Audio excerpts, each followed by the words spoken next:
Hey guys, it's day 75 of the New Testament, 90 days. Today we are looking at the first three chapters of 1 Peter, and I have a question to ask you. Have you ever felt worn down by culture? Have you ever felt tired from doing the right thing, trying to do the right thing because it seems like no one else cares to?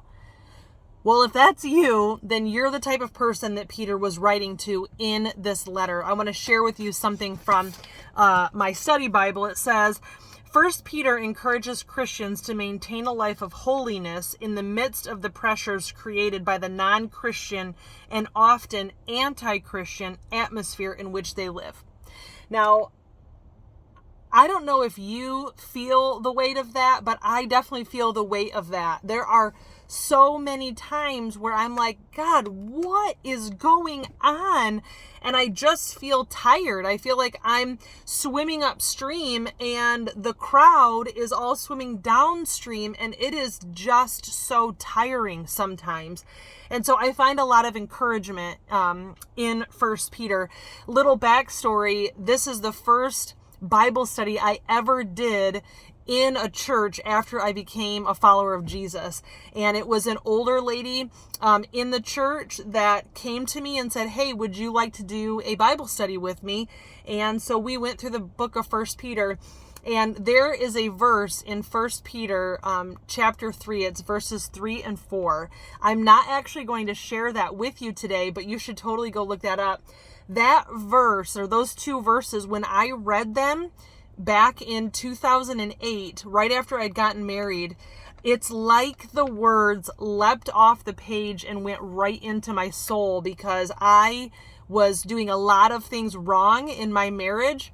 And that verse, those two verses, God used to really change my character and start molding me into the person that I am today. Now, I still have a lot of work to go, but I am so different now than I was back then. And it's because of some of the words that Peter shares here in this book. So here are some things I do want to share with you, though, from 1 Peter chapter 1, and it's verse 6 and 7. Okay, so he basically is saying, remember, this book is written to Christians, and so what Peter's saying, he's like, hey, you have come to believe in Jesus, you've believed in his sacrifice on your behalf, and you found salvation in him. You have an inheritance awaiting for you in heaven. Okay, so he kind of says these things, and then this is what he says in verse 6. He says, so be truly glad. And remember, he's talking to people that are feeling worn down because they are swimming upstream in a downstream culture. And so he's saying, be glad. There's wonderful joy ahead, even though you have to endure many trials for a little while. Now, it's like our whole lives, so it feels like forever. But when we think about eternity, it's really just, our lives are just so short. And so he's, be truly glad. You have a wonderful joy awaiting for you, even though you have to endure many trials for a little while. These trials will show that your faith is genuine. It's being tested as fire tests and purifies gold, though your faith is far more precious than mere gold. And I was reading that and I was thinking, because one of the things that really weighs on me is when I see prominent Christians, like pastors, massive influencers, these people that have this giant platform and people are flocking to them, and then they fail. And I get so weighed down by that, because I'm like, God, why are you allowing these people to have this platform to just wreck your name? It just is so confusing to me. And it's interesting because when I read this here in 1 Peter, I'm like, oh, okay, so there is God is trying to purify us. And if we're not careful, we can be led astray into this me culture just like anyone. And so we need to be really careful. And, I don't know if those people have gotten lax in their faith. I have a tendency to point my finger. I shared with this kind of yesterday. I have a tendency to point my finger at them. You know what? You should know better. I can't believe that they would do that. and I should be praying for them. I should be praying for these people that have these platforms instead of waiting for them to screw up. So that's on me. That's my deal. But I also need to keep in mind that, you know what, God's going to put me through some different trials to purify my faith, to actually make my faith better. And he will weed out people who are just here for the benefits of Christianity. Oh, I love Jesus because I get salvation and I get to heaven. And he's like, well, it's a lot more than that. Like, you're going to have to actually give up some of your freedom for me. You're going to have to actually prioritize other people. It's not just about what you get. Like, when we become Christians, yeah, we get salvation, but we also give up our lives. And so these trials that we endure help to show whether our faith is genuine. And wow, that hit me really, really hard when I read that. And I wanted to share that with you because I think it's just so good. And so, okay, so that was one thing. Oh, and then he goes on, and I feel as though he shares some things. He sounds very much like Paul. It's like he takes all the things that Paul says in all of his letters, and he just condenses it down real short for us, which who doesn't love the Cliff Notes version, right? And I feel like that's kind of what Peter's given us here. So in 1 Peter chapter 1, verses 13 through 16, he says, so, okay, you've become a believer in Jesus. You have an inheritance waiting for you. Your faith is being purified. God's making it perfect. He says, so think clearly and exercise self-control. It's like what Paul has said over and over and over again. Keep your eyes on Jesus and live a holy life. Like, that's our call as believers. Think clearly, exercise self-control, look forward, keep your eyes on Jesus, look forward to the gracious salvation that will come to you when Jesus Christ is revealed to the world. You must live as God's obedient children. We cannot just accept Jesus and then that's it. Like, there is something about, bending our will to Jesus and living in obedience to him. And it is not easy.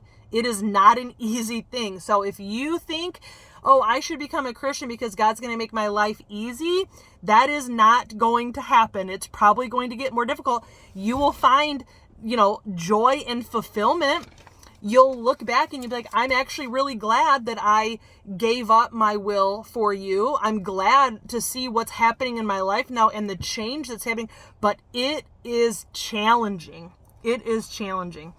He says, don't slip back into your old ways of living. Remember, Paul has said this so many times. Don't slip back into your old ways of living to satisfy your own desires. You didn't know any better then. But now you must be holy in everything you do, just as God who chose you is holy. For the scriptures say you must be holy because I am holy. That's God talking. And so, man, just a reminder, right? Keep your eyes on Jesus. Be obedient to Jesus. Live a holy life. That is the call of a disciple of Jesus. It is difficult. It is so worth it. It is so worth it. Okay, the last thing I want to share with you, let's see, is in chapter 2, verse 4. He says, you are coming to Christ, who is the living cornerstone of God's temple. He was rejected by people, but he was chosen by God for great honor. I was looking at that. I was like, what in the world? Why did I want to share that? And as soon as I started reading it, I remembered. So he says, Jesus was rejected by people, but he was chosen by God for great honor. And I wanted to share with you a personal issue, a thing that I deal with. I've dealt with it my whole life. I'm dealing with it in a new way now. I have always cared too much about what people think of me. The fear of rejection caused me, before I was a Christian, to not live the way I knew I should have been living. I would do things because other people said I should. I would do things to fit in. I was afraid of being rejected by people before I became a Christian. And so it caused me to live a life I knew I shouldn't have lived. After becoming a Christian, the fear of rejection has caused me to keep my mouth shut about Jesus and not be as open. And if you've been watching these videos for the last 75 days, or even a few of them, you'll probably think, what? That's crazy. But these are things that I have been wanting to do for years. And there's just like this little voice in my head. people are going to think you're stupid. People are going to think you're a bigot. People, they're going to think these things of you. And I have let the approval of people keep me from the life that God has called me to. And if I want to pattern my life after Jesus, with that is the goal as a Christian, pattern your life after Jesus. Jesus was rejected by people, but he was chosen by God for great honor. And so for me, it's like, Sarah, you may be rejected by people, but if you're being obedient to God, then you will have been chosen for great honor in his sight, and that's what matters. So anyway, wanted to share that with you. So that's what I wanted to share with you from 1 Peter chapters 1 through 3. If you would like to chat about any of that, I would love to have a conversation with you. So please feel free to leave a comment or shoot me a message. And if I don't hear from you today, I will see you tomorrow as we finish off the book of 1 Peter. Bye, guys.